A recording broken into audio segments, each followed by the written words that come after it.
Alright everybody, welcome back to another video. This is kind of a maybe short and sweet news video, but not really, but we're going to go over the World's Championship prizes. Since the last World's update where they talked about the format and how they're could talk about the World's Festival and all that stuff, they gave us a couple emails the last week or so about prizes. And right now we're going to look at the participation prizes, so let's go for it. Season 4 Nationals are very close. I mean, there's only Season 4 Nationals. There are no other Nationals. But, anyway. And the Cooling Mean World Championship is right around the corner. In the lead up to Worlds, we're going to be updating this article with new prizes as they're ready. So keep checking back to see what's there for the taking. So we're going to look at the participation prizes. We have a whole list of great items players can get for just making the World's Championship stage. We get a cool pin and a playmat. The pin's pretty cool. It has the year on it. That's neat. The mat's kind of cool. It's going to be turned if it's more gold than yellow, in my opinion. But digital assets are usually not the best. So we get a very cool new deck box, kind of like the one last year where it was orange. It doesn't have the UVS Games like metal tab on it. It has just, it's all nice dark blue, like a midnightish blue with the orange interior. This looks like the same type. It has the full deck box with the half deck box with the dice tray. Very cool. Those deck boxes went for like hundreds of dollars at first, and then I think they like dropped down in the 50s, and then people are still looking for those old deck boxes. So like, if UVS Games, if you watch this content, which I know you probably don't because you have better things to do, but I think people want these on the redemption list, right? They want this. This is the thing they want on the redemption list. And they'd probably pay more in shipping to get them. I can see making it to 1 to 2 per account, so people just don't buy them all out. But like 1 or 2 per account, I'd say 2 would probably be a good idea to start. So looks like we get right here participation pin, a participation bag, a playmat, a deck box. We are getting a box of Critical Role Heroes of Exandria early, which is really sick. And then there's more prizing here. We get this is okay. So like the Storm of Arrows alt art and then the Ferocious Attacker alt art, very cool. They got the participation stamps and different fonts to match the IPs, and then we get the Mirio and like the Mirio that was passed out for demoing and the All Might from Gen Con. That's not even legal anymore. This is a weird one, right? Like, why? Why these? Why not different ones of these, or an AOT one and then like a Yu Yu Hakusho one? It just doesn't make sense. Like these, like the All Might and the Mirio just don't make sense right now. Especially the All Might, because he's not even legal. And like, I don't know. It's just really, really weird. So there's like a couple crackpot theories saying that All Might 3 is going to be, since he's going to be passed out at Worlds, maybe legal again. I don't think so, but that would be kind of funny, right? Like, we're just gonna put All Might 3 into the format. There's not a lot of punches, but there are a lot of furies. So, but yeah, it's just kind of odd. So it's just that those two are just kind of weird. And then after that, so it's kind of cool. So for qualifying, you get these 4 promos. I'm excited for the Storm of Arrows.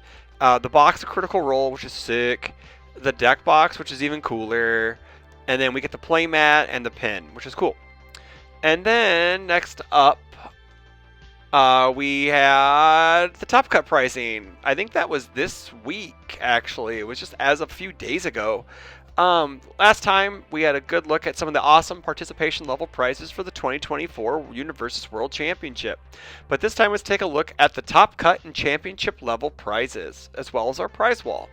So Top Cut starts with top 32. So I believe we're at 64 players, and then I assume they're just gonna go. We're gonna play like 6 rounds of Swiss, 6 to 7 rounds of Swiss or whatever it is, and then cut to top 8. I think that's what it's going to end up being.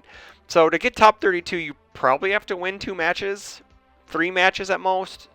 You just can't go over. I think you have to go at least 2x, I believe, or I assume probably 3x is a safer bet.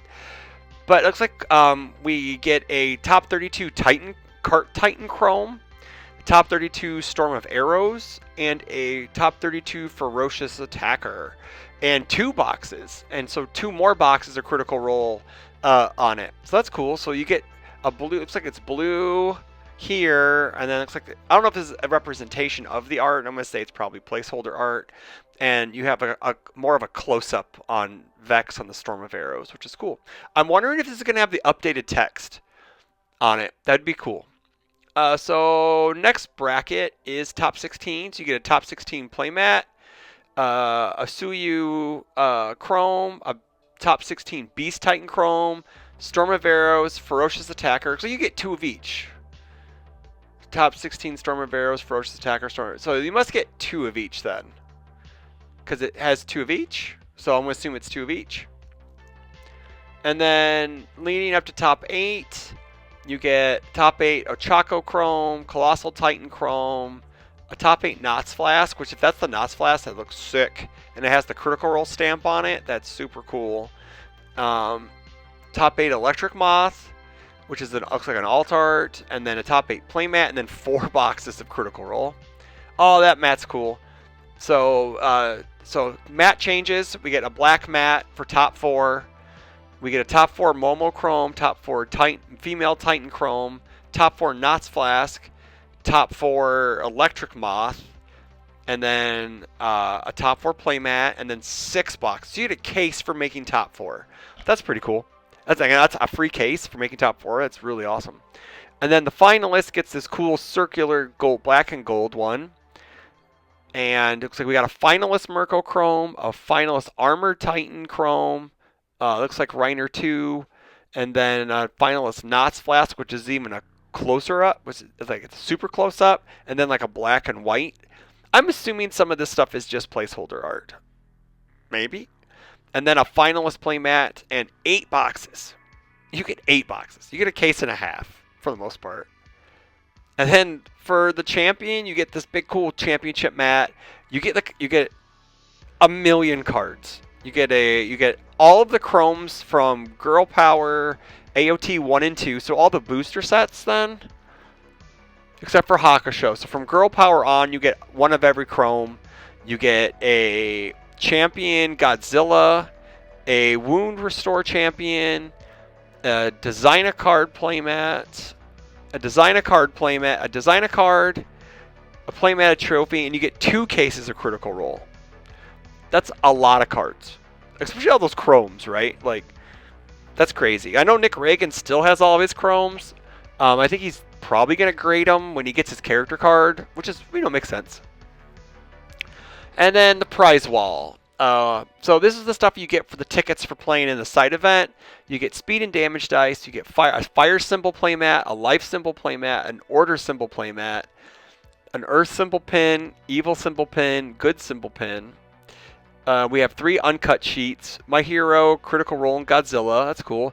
And then double-sized Mirko 2, Trinket, and History's Greatest Monster. So that's pretty cool that they're kind of... They have, like trinkets at Nats, so we'll see how that shakes out. But that's super cool. Like, you got a prize wall for the people who can't make Worlds. Because I know there's who haven't qualified. Because I know there's going to be an LCQ right the day before World start. So it's going to... Any people who don't accept the Worlds invite, that slot goes into the LCQ, and then I think it's like top, whatever slots are open. You get top X, and you're in. So speaking of that, let's go ahead and click over to the point standings. So I pulled up the point standings here. So we could take out Broberg, because Broberg won a Nationals. So our top 5, as of right now, which I think it's probably pretty safe, unless any of them top 8 at Nationals, is Colby, Zach, Trenton, Calvin, and Tom. Those are our top 5, bearing any of these guys jumping them with enough points or top 8ing, right? So the top 15 starts with Ross, and then top 15 starts with Ross, Jacob Masur, Jeffrey Kahn, Josh, Mike B, Marvin Emery. Shout outs to Undefeated at Locals, I got my final round boys up there. I've just been chasing them all season. Will Anderson from the Green Bay community, my Milwaukee local, Ryan Kogod, myself. I'm at 10th, which is sick. I got 103. Ben Lambright from around the same area. Barlow, the lowest member of team final round, Justin Birch. He's going to UK Nats to get more points. Hopefully get his invite. Cole from Milwaukee. He's sitting there at 9. They're sitting there at 99. TC and Melon Soda Yoshi rounds out the top 15. So within striking distance, we got Let's Talk UVS, David Toombs, and George Zhang. We got Alexa V and Basil and Best Coast Noob close on the heels. Like, I would say, because like the way it broke down, if we have 256 plus players, top. If you get 9 through 16, I believe it's 15 points. So if you're above the 15-point jump, you are probably a safe bet for Worlds. So really, if you're looking at like, let's see, TC. So Melon Soda Yoshi could technically jump TC if they got 15, and then really this whole gaggle of people from the 21st slot to, it looks like even Tam may have a shot. He can get there in 15th. Like, if they do well enough. And oh yeah, so Tim Keefe's not even there, so Tam's really right here. So really, you're looking at that, and 15 points gets him in, right? If it's like Melon Soda Yoshi and all these guys don't do as well, and Tam doesn't top 8, he gets like 9th. He gets 15 points. He's rolling the dice, right? So, but I think anybody above TC and above is pretty much a lock for Worlds. Granted, barring really crazy mystery things, because David Toombs at most, if we have 256 plus and without top 18, that's only 95. That's 1 point behind TC, and that's not even saying TC doesn't get any points. So that also doesn't include if people above, like, I want points. Everyone above, wants to get as many points as possible. So really, David needs a top 8. Or hope that Melon Soda Yoshi doesn't go to Nats and George and everyone below him just bombs out, right? So it's a really, really tight race for that last slot. So it's very cool. We're a 5 of 5 of final round going into Worlds. We're pretty safe. I think we're pretty much a lock on that. So and then we got Rick Reagan, our returning champion's already a lock. So I imagine they're probably going to start talking about top 5 slots sometime in the next few weeks from here. We probably won't get a certified list until the Monday after Nationals. And then we'll know where we're all shaking out, like, when to arrive, X, Y, and Z. So once we know all that information, I'll make sure to put it out to you guys. Don't forget to like, share, comment, subscribe. Stay tuned for more Nats and Nationals content with the National Prospect decks coming out a couple times a week. I'm hopefully going to burn through a lot of the people who are going to be there, like the characters you expect. So that's all I got for you today, guys. And until the next video, take care.